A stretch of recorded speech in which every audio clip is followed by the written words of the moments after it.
네, 이번에는 물속의 괴수 리워야단에 대해서 말씀하십니다. 오늘 우리가 주어진 본문을 읽으면서도 느낄 수 있듯이 참으로 거대한 괴수입니다. 크고 두려운 존재입니다. 도저히 인간이 제압할 수 없는 짐승입니다. 악어를 연상시킨다고 모든 이들이 말을 합니다마는 꼭 악어라고도 할 수 없습니다. 입에서 불이 뿜어져 나온다고 하니 용을 연상시키기도 합니다. 몸에는 비늘이 철갑처럼 둘러 있습니다. 정말 실제로 이 괴물이 어떤 괴물일지 상당히 궁금합니다. 오늘 말씀에서 하나님께서 이 괴물에 대해서 대단히 상세하게 묘사해 주고 계십니다. 그 요점은 무엇이겠습니까? 욥과 같은 인간으로서는 이 괴물을 통제하거나 다스릴 수 없다고 말씀하고 계십니다. 하나님께서는 욥에게 오늘도 물으시는 겁니다. 내가 지은 이 피조물 중에 하나인 이 괴물도 두려워할 수밖에 없는 인간이 어떻게 창조주이신 하나님에게 그 무엇이라도 작은 것이라도 대항할 수가 있겠느냐, 이렇게 묻고 계십니다. 10절입니다. 욥은 지금 자신의 이 까닭없이 당하고 있는 고난에 대해서 정말로 하나님께 묻고 싶었던 많은 질문들을 이 욥기에서 기록해 주지 않았습니까?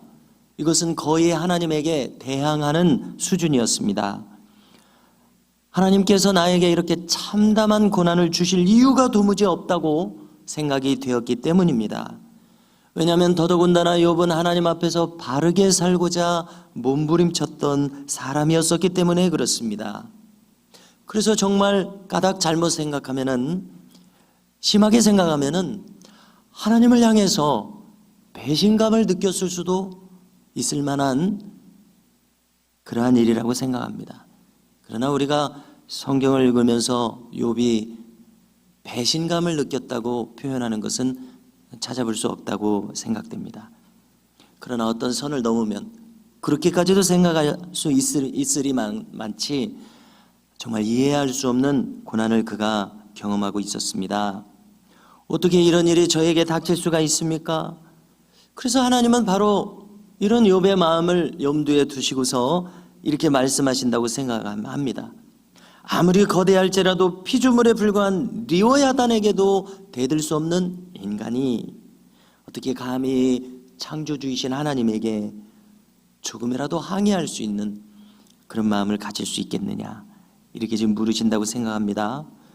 이렇게 하나님께서 욥을 거칠게 다루시기 위해서 하신 말씀이 아니라 목적을 가지고 하신 말씀이실 텐데요, 하나님은 욥의 전부를 알고 계심으로 그를 책임지시는 하나님이시기에 이렇게 말씀하셨다고 생각합니다. 즉 욥을 하찮은 피조물로 여겨서 가벼이 여겨서 말씀하신 것이 아니라 하나님과 피조물 사이에 영원한 질적인 차이, 여기 넘어설 수 없는 질적인 차이에 대해서 말씀하셨다고 생각합니다. 그래, 너는 질문할 수 있다. 그러나 너의 질문은 나에게는 합당한 질문이 아니다. 나는 너를 책임지며 사랑하며 너의 미래를 알고 있고 미래를 복되게 인도하고자 하는 하나님이다. 이런 마음을 가지신 것 같아요. 또 11절에서도 말씀하십니다. 어떤 인간이 하나님께 먼저 드려서 그분으로부터 되갚음을 받겠느냐 물으십니다. 그렇습니다. 인간은 하나님과 거래할 수 있는 그런 인간이 되지 못합니다. 예를 들어서 내가 이렇게 의롭게 행하였습니다. 이렇게 몸부림치며 믿음의 삶을 살고자 했습니다. 그러니 하나님께서는 그에 합당하게, 내가 그렇게 믿음으로 살고자 하는 자에 합당하게 나를 그렇게 대해 주셔야 하지 않겠습니까? 내 인생을 복되게, 자녀들의 인생도 복되게, 나의 인생도 어떤 어려움도 그렇게 없이 복되게 이렇게 해 주셔야 하지 않겠습니까? 그런데 하나님께서는 꼭 그렇게 되는 것은 아니라고 말씀하시는 거 아닙니까? 참으로 인간의 애씀이 하나님께 어떤 보탬과 유익이 될 수는 없습니다. 자기의 공로가 될 수는 없습니다. 우리가 물질을 드린다고 할 때 그것이 전혀 하나님께 보탬이 될 수 있는 성질의 것은 아닙니다. 하나님을 유익하게 할 수 있는 그런 존재가 우리가 되지가 못한다는 이야기입니다. 하나님은 부족한 분이 아니시기 때문에 그렇습니다. 이것이 바로 인간과 하나님의 영원한 질적인 차이라고 여겨집니다.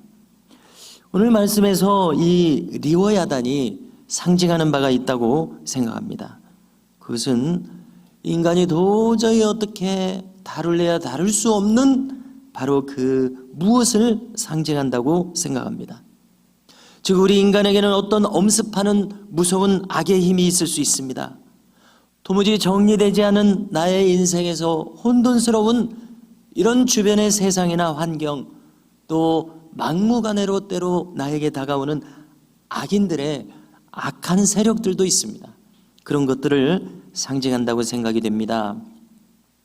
때때로 참으로 무질서한 우리의 머릿속으로는 정리할 수 없는 그러한 힘이며 감당하기에 버거울 정도의 그러한 나를 때로 압도할 수 있는 그러한 무서운 힘, 두렵고 부정적인 힘을 상징한다고 생각합니다. 그래서 이와 같은 일들을 경험할 때 때때로 우리는 질문할 수밖에 없습니다. 하나님, 어찌하여 이러한 부정적인 것이 우리의 삶에 존재합니까? 어찌하여 이 악이 저에게 가까이 있습니까? 예를 들어서 왜 공산주의가 한 세대 전에 이 온 지구상을 휩쓸어서 그리고 하필이면은 저 북녘 땅에 저렇게 오랫동안 머물러서 왜 우리의 동족들이 저렇게 신음하고 있어야 합니까? 그래서 우리의 북녘 땅에 이 동족들이 고통당하고 있으니까 그것이 우리의 내면에 잠재되어 있는 고통 중에 하나입니다. 북한 땅이 저렇게 신음하고 있으니까요. 또 왜 이 나라는 이 수많은 강대국의 틈바구니에서 이처럼 어려운 고난을 당해왔습니까? 그리고 지금도 이렇게 힘겹게 이 나라가 그 나라들 틈바구니에서 이렇게 버티는 고난을 당하고 있습니까? 또 이 나라의 정치는 왜 이 선량한 국민들에게 걸맞지 않게 이렇게 혼란스럽기만 합니까? 왜 이렇게 어려움을 줍니까? 또 때때로 우리에게 질병이 다가옵니다. 때때로 우리의 인생에 가정에 환난이 옵니다. 과연 이러한 혼돈이 우리에게 정말 필요합니까, 하나님? 이렇게 우리는 질문할 수 있습니다. 이런 질문이 일어날 수밖에 없습니다. 그야말로 우리의 인생에도 이처럼 우리를 압도하는, 내가 어떻게 대처할 수 없고 내가 다룰 수 없는 리워야단과 같은 존재가 있는 것을 느끼게 됩니다. 우리로서는 원치 않는 이 리워야단을 참 통제할 힘조차 없음을 느낍니다. 욥도 마찬가지였습니다. 그에게 갑자기 닥쳐온 이 고난은 저 버거운 리워야단과 같은 고난이었습니다. 다시금 주님의 십자가도 생각해 봅니다.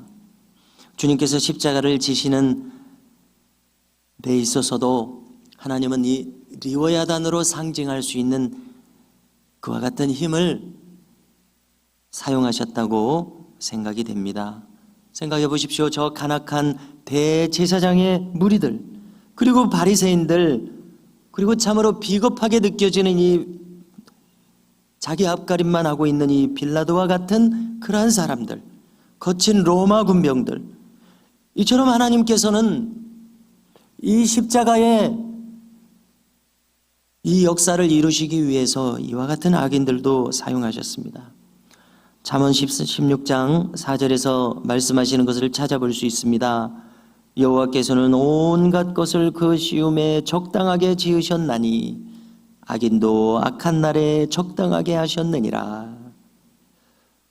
그리고 또 주님도 말씀하십니다.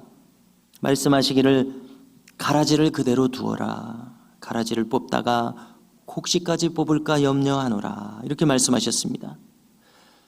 바로 이와 같은 주님의 말씀이 악이 왜 우리에게 존재하는지, 부정적인 일들이 왜 우리에게 존재하는지, 우리가 이 악을 어떻게 대해야 하는지에 대한 실마리를 주는 말씀들이라고 생각합니다. 가라지를 그대로 두어라. 곡식까지 뽑을까 염려하노라. 우리에게 악은 존재합니다. 부정적인 일들은 우리에게 다가옵니다. 이때 우리는 어떻게 해야 되겠습니까? 우리는 여전히 믿음의 태도를 다시 돌아보며 굳게 하면서 이 모든 일에 임할 수밖에 없다고 생각합니다. 하나님께서는 악인도 악한 날에 적당하게 하시는 하나님이시기 때문에 그렇습니다. 또 생각해 봅니다. 가라지가 있어야 곡식의 곡식됨 역시 더욱 선명하게 드러나지 않겠는가 생각합니다. 오늘도 우리로서는 다 헤아릴 수 없는 이 하나님의 섭리와 경륜을 믿으면서 우리에게 견실한 믿음을 허락하여 주소서. 이와 같은 기도와 이 믿음을 일으키면서 오늘 하루를 살아갈 수 있는 우리 모두가 되실 수 있기를 주님의 이름으로 축복합니다.